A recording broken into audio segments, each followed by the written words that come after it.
misha wananchi na lazima tuende maandamano, kwa sababu sasa ile tumefunga biashara, hakuna kazi nyingine tutafanya, kwa sababu tulitafutia hii serikali kura.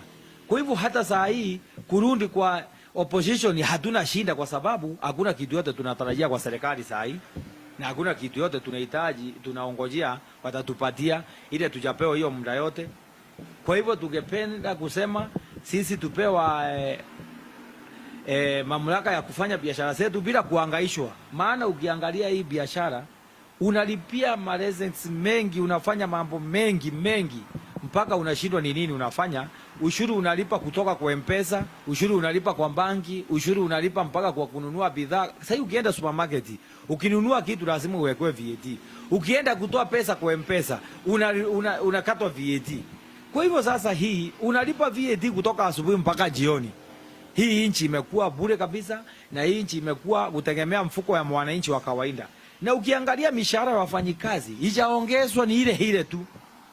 Kwa hivyo tungeomba serikali, hata kama wanasema basi ushuru ilipo, pia nao waongeze pesa mifuko ya wananchi.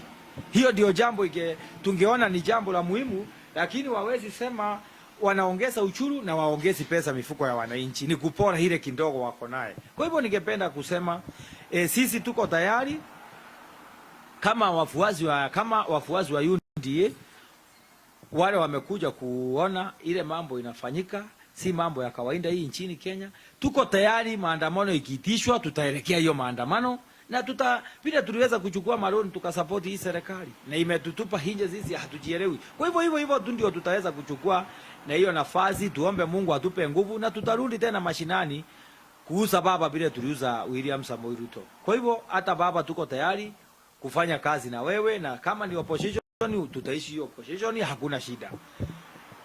Kwa sababu ile kazi tumekuwa tukifanya